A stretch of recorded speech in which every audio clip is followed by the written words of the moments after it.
Mister പ്രസാദിനും അഞ്ജലിക്കുള്ള എന്റെ വിവാഹ സമ്മാനമാണെന്ന് പറഞ്ഞ് അവർക്ക് കൊടുക്കണം. Thank you sir.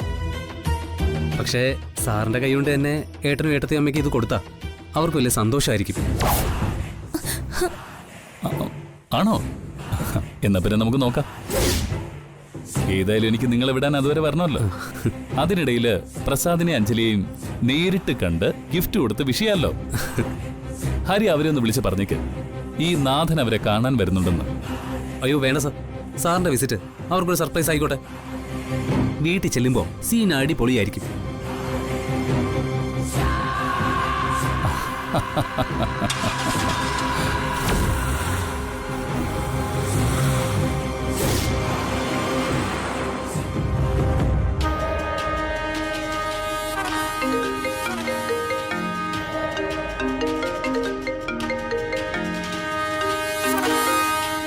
ഹലോ.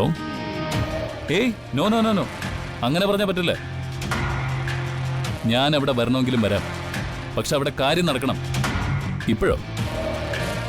അത് പിന്നെ ഇപ്പോ നിർബന്ധമാണോ? Are you sure? ശരി ശരി, ഞാൻ എന്താ വരുന്നു. You just wait for me, okay?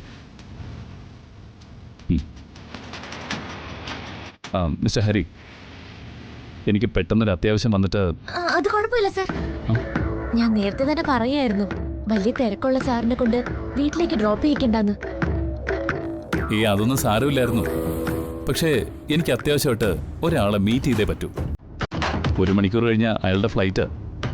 Sir പോണം സർ, നോ ഇഷ്യൂ. ഇവിടെ നിന്നൊരു 300 മീറ്റർ അത്രയും ദൂരമേ ഉള്ളൂ വീട്ടിലേക്ക്. ഞങ്ങൾ പയ്യെ നടന്നോളാം. സാറ് പോയട്ടെ, ഞങ്ങൾ ഇവിടെ ഇറങ്ങാം.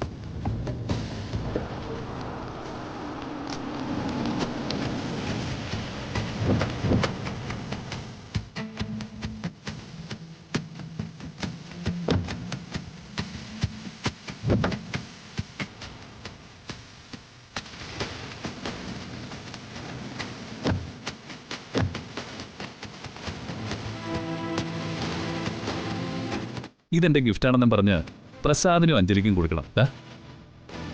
Thank you sir. ഇന്ന് തന്നെ നവദമ്പതികളെ നേരിൽ കണ്ട് ആശംസിക്കാൻ ഞാൻ വരുന്നുണ്ടെന്ന് പറഞ്ഞോളൂ. തീർച്ചയായും സർ, സാറ് വന്നാൽ ഞങ്ങൾക്കൊരു വലിയ ബഹുമതി തന്നെയായിരിക്കും. ശരി, ഞാൻ വരാം. ആയിക്കോട്ടെ. ആദ്യം വെയിറ്റ് ചെയ്യുന്ന ആളിനെ ഒന്ന് സി ഓഫ് ചെയ്തോട്ടെ. ശരി, ഓക്കെ.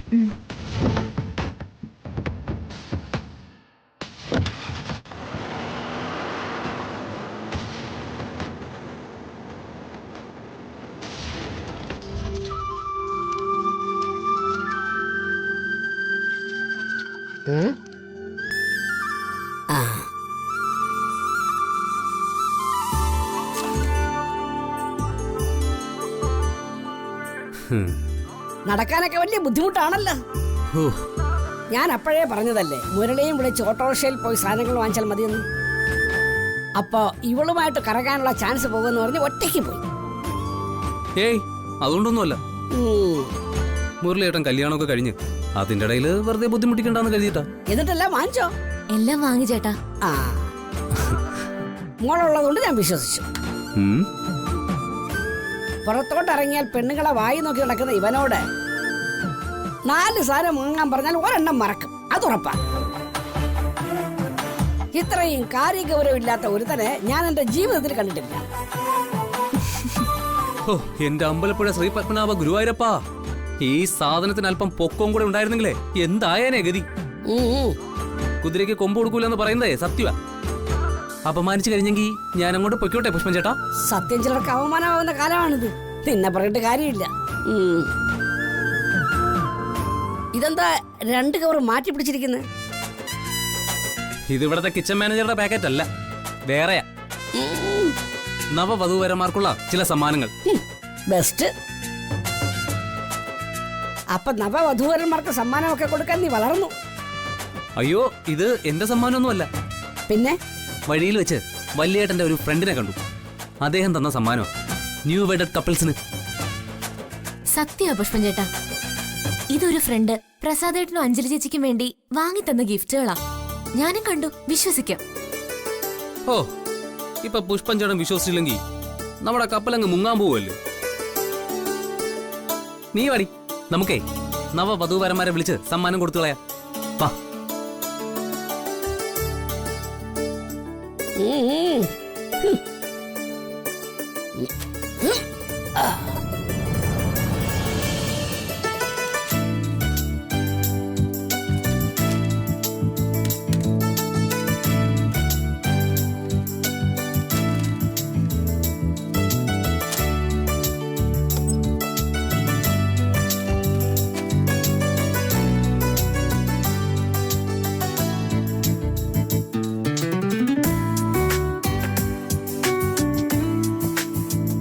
ആഹാ, ഞങ്ങള് പോയപ്പോഴേ ഈ കണക്കുകൾ കൊണ്ട് ഇവിടെ ഇരിക്കായിരുന്നല്ലോ.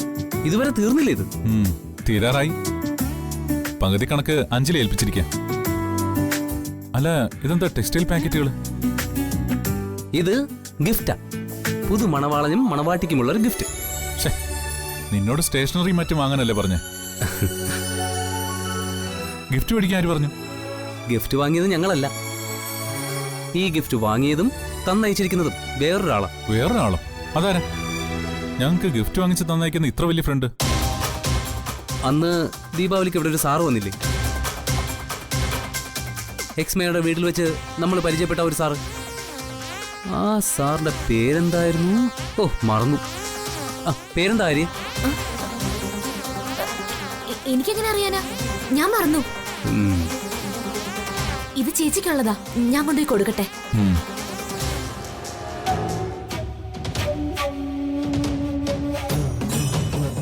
ആ, നാഥൻ. നാഥൻ സാർ. ആ കടുംപച്ച കാറിൽ വന്ന സാറില്ലേ, അത് തന്നെ. ഓ, അദ്ദേഹമാണോ? മനസ്സിലായി മനസ്സിലായി. ഇതാ നോക്കട്ടെ. ഞങ്ങൾ സാധനങ്ങൾ വാങ്ങിച്ചു വരുമ്പോഴാ സാറിനെ കണ്ടത്. വല്യേട്ടനും അഞ്ജലി ചേച്ചി വിവാഹം കഴിച്ച കാര്യം പറഞ്ഞപ്പോ നേരിട്ട് ഇങ്ങോട്ട് വന്ന് നിങ്ങൾ അഭിനന്ദിക്കാൻ വേണ്ടി ഗിഫ്റ്റൊക്കെ വാങ്ങി പുറപ്പെട്ടതാ. അപ്പോഴാ സാറിനൊരു കോൾ വന്നത്. അത്യാവശ്യമായിട്ട് പോണോന്ന് പറഞ്ഞു പോയി. ഗിഫ്റ്റ് ഞങ്ങളുടെ കയ്യിൽ തന്നു വിട്ടു. തിരക്കൊക്കെ കഴിഞ്ഞ് ഇങ്ങോട്ട് വരാന്ന് പറഞ്ഞിട്ടുണ്ട്. വരട്ടെ, നമുക്ക് സൽക്കരിച്ചു വിട്ടളെ. ശരി, ഞാനേ സാറിനൊന്ന് വിളിച്ചു നോക്കട്ടെ. എപ്പോഴാ വരുന്നതെന്നറിയാം.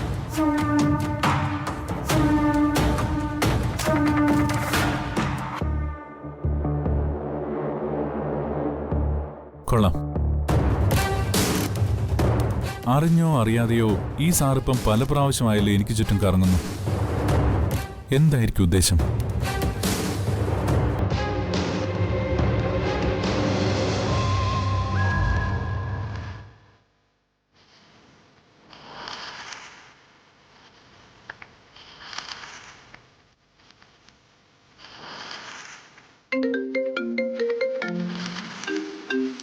ഹലോ സാർ, ഞാൻ ഹരിയ, പ്രസാദിന്റെ ബ്രദർ.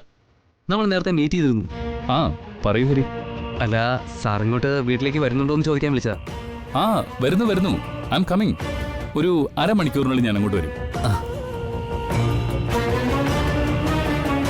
ഞാൻ നേരത്തെ ഹരിയോട് പറഞ്ഞില്ലേ, എബ്രോഡിലുള്ളൊരു ഫ്രണ്ട്. അവനെ മീറ്റ് ചെയ്ത് ഇപ്പം ഇറങ്ങിയതേ ഉള്ളൂ. നേരെ വരുന്ന നിങ്ങളുടെ വീട്ടിലേക്ക്. Okay sir. വഴിയുടെ കാര്യത്തിൽ എന്തെങ്കിലും കൺഫ്യൂഷൻ ഉണ്ടെങ്കിൽ സാറ് വിളിച്ചാൽ മതി. ഞാൻ മെയിൻ റോഡിൽ വന്ന് പിക്ക് ചെയ്യാം. ഏയ്, ഒരു കുഴപ്പമില്ല ഹരി. ഞാനൊരു പ്രാവശ്യം അവിടെ വന്നതല്ലേ, മറന്നു പോയിട്ടില്ല. I can manage. Okay sir. Okay. അപ്പോൾ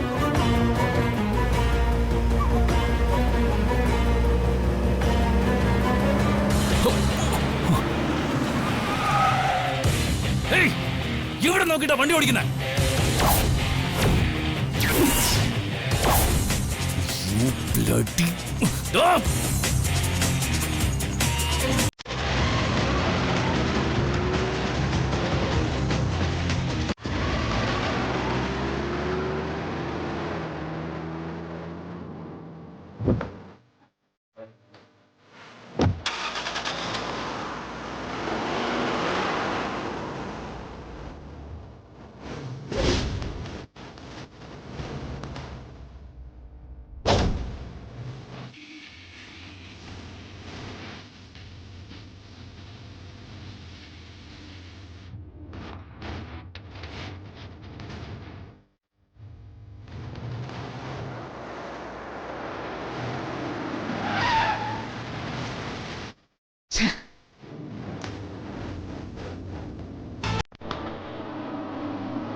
എവിടെയാ വക്കീലെ ഇങ്ങനെ ഓടി രക്ഷപ്പെടാൻ നോക്കുന്നത്?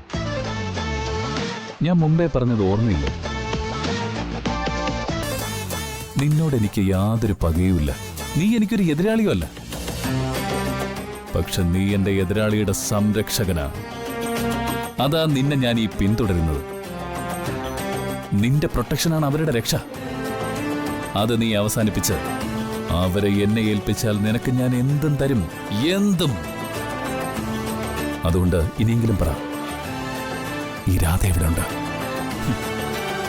മേഘനാഥ, ഒന്നും നേടാൻ വേണ്ടിയല്ല ഞാൻ ഈ യുദ്ധം നയിക്കുന്നത്. നിങ്ങൾ കൊന്ന നിങ്ങളുടെ ഭാര്യ തൃപ്പങ്കോട്ട സുഭദ്രാമ കണ്ടൊരു സ്വപ്നമുണ്ട്. ആ സ്വപ്നങ്ങൾക്ക് വേണ്ടിയാ എന്റെ എല്ലാ നിയമയുദ്ധങ്ങളും. ഇപ്പൊ ഞാൻ ഏതാണ്ട് വിജയത്തിനടുത്തെത്തിരിക്കുക. ഇനി അതിൽ നിന്ന് പിന്നോട്ട് പോവുക സാധ്യമല്ല. അതുകൊണ്ട് രാധയെ കാണിച്ചു തരില്ല ഞാൻ. അഡ്വക്കേറ്റ് പത്മനാഭന്റെ മകൻ വേണുഗോപാൽ ഒരൊറ്റുകാരനല്ലെന്ന് നിങ്ങൾ മനസ്സിലാക്കണം. ഓഹോ, എങ്കിൽ പിന്നെ നിന്നെ ഇവിടെ തന്നെ അങ്ങ് തീർത്ത് കളയാൻ ഞാൻ.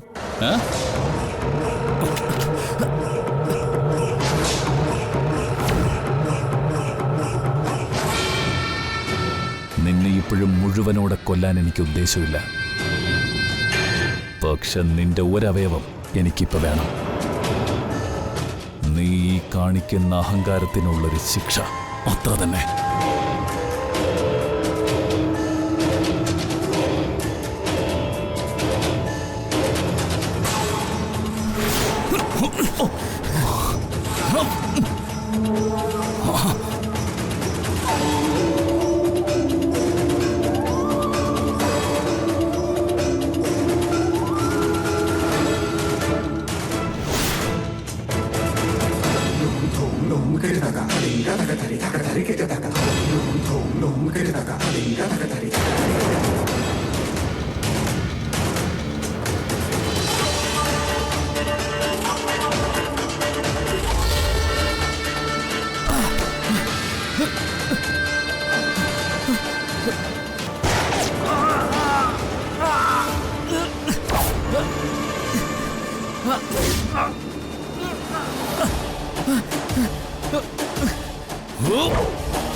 കോടതിയിൽ കേസ് ജയിച്ചാൽ എല്ലാം ജയിച്ചു എന്നുള്ള വിചാരമാണല്ലേ നിനക്ക്?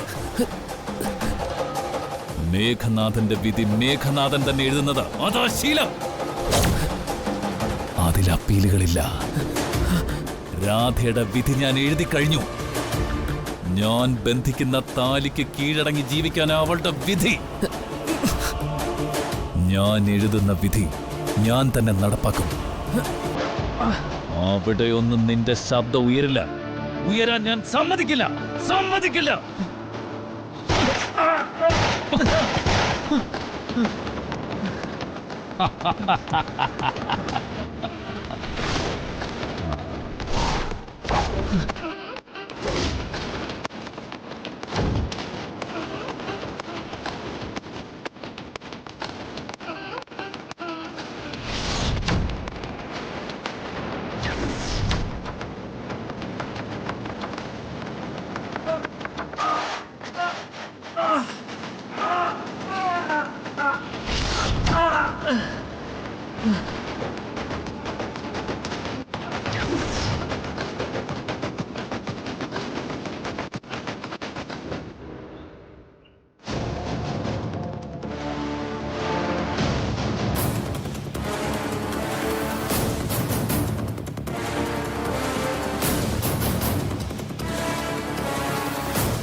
ആരെയാ വിളിക്കുന്നേ? ആ നാഥൻ സാറിനെ.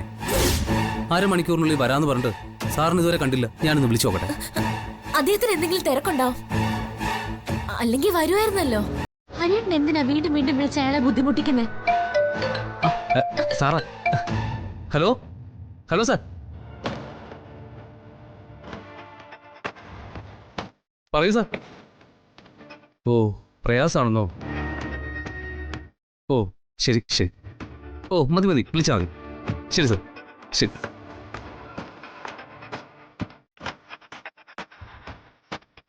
ശരിയാ, സാറിന് വേറെന്തോ തിരക്കായി. വലിയേട്ടനെ വിളിച്ചോളാന്ന് പറഞ്ഞു. പിന്നീട് എപ്പോഴെങ്കിലും സമയം കിട്ടുന്ന മുറയ്ക്ക് ഇങ്ങോട്ട് വരാമെന്ന്.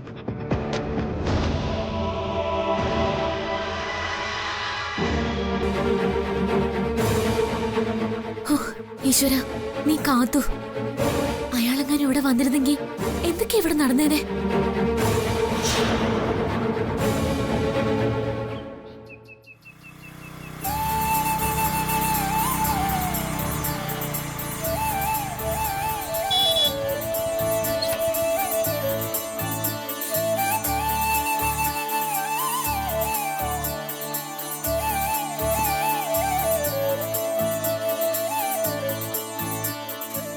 അല്ല, നീ എന്താടി സ്കൂളിൽ പോയില്ലേ?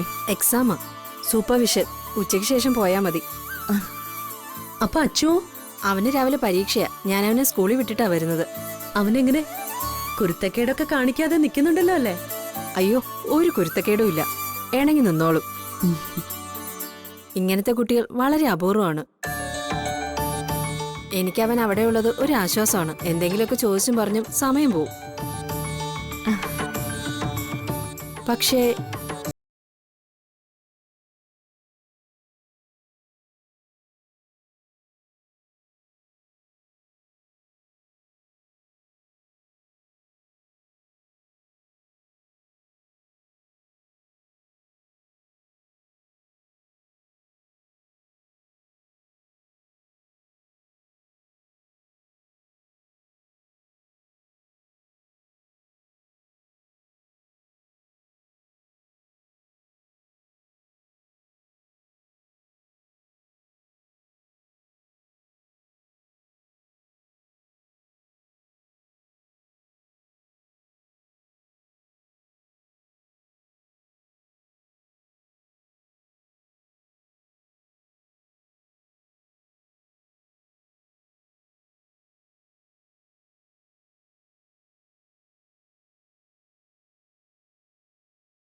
മനസ്സിലായി ഗീത ടീച്ചറെ.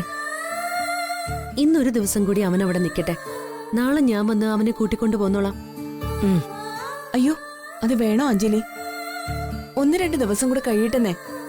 അപ്പൊ അവന് ഈ വിചാരമൊക്കെ മാറിക്കോളും. ഇല്ല സീതമ്മേ, ഇത്രയും ദിവസം ഞാൻ അവനെ പിരിഞ്ഞിരിക്കുന്നത് തന്നെ ആദ്യമായിട്ടാ. നാളെ ചെന്ന് അവനെ കൊണ്ടുവന്നാലേ പറ്റൂ. അഞ്ജലി ആലോചിച്ച് എന്ത് വേണമെന്ന് തീരുമാനിച്ചാൽ മതി. ഇങ്ങനെ സങ്കടപ്പെട്ട് അവന് വല്ല അസുഖം വരുമെന്ന് പേടിച്ചിട്ടാ ഞാൻ ഇവിടെ ഒന്ന് പറയാൻ വന്നത്. നാളെ വരുന്നുണ്ടെങ്കിൽ വരുന്നതിന് മുമ്പ് ഒന്ന് വിളിച്ചാൽ മതി. അത് വിളിച്ചോളാം ടീച്ചറെ. ടീച്ചർ വാ, ഒരു ചായ കുടിച്ചിട്ട് പോവാം. വേണ്ട അഞ്ജലി, സ്കൂളിൽ പോണം. പരീക്ഷ കഴിഞ്ഞിട്ട് അച്ഛൻ കാത്തു നിൽക്കുന്നുണ്ടാവും. അവന്റെ ഫുഡ് എന്റെ ബാഗിൽ സ്റ്റാഫ് റൂമിൽ വെച്ചിരിക്കുക. എന്നാ ഞാൻ പോട്ടെ. ശരി ചേച്ചി. ശരി. ശരി.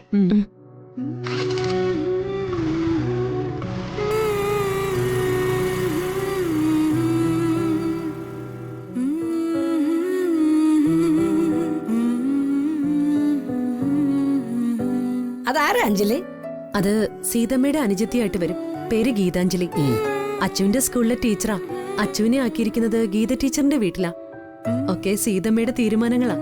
ഓ, പ്രസാദിനെ അച്ഛനും അറിയാം, ഇഷ്ടമാണ്, എല്ലാം ശരിയാണ്.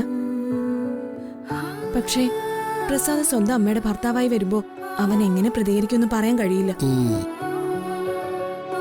അതുകൊണ്ട് എല്ലാം ഒന്ന് പഴകി വരുന്നത് വരെ അവൻ അവിടെ തന്നെ നിൽക്കട്ടെ എന്ന് ഞാൻ വിചാരിച്ചു. അവന് വിഷമമുണ്ടാക്കുന്നതൊന്നും എനിക്ക് ചെയ്യാൻ പറ്റില്ല പുഷ്പൻ ചേട്ടാ. അതുകൊണ്ട് നാളെ തന്നെ ചെന്ന് അവനിങ്ങ് കൂട്ടിക്കൊണ്ടുവരാമെന്ന് വിചാരിക്കുക. എന്നായാലും അച്ചു ഇതൊക്കെ കണ്ട് മനസ്സിലാക്കിയല്ലേ പറ്റൂ.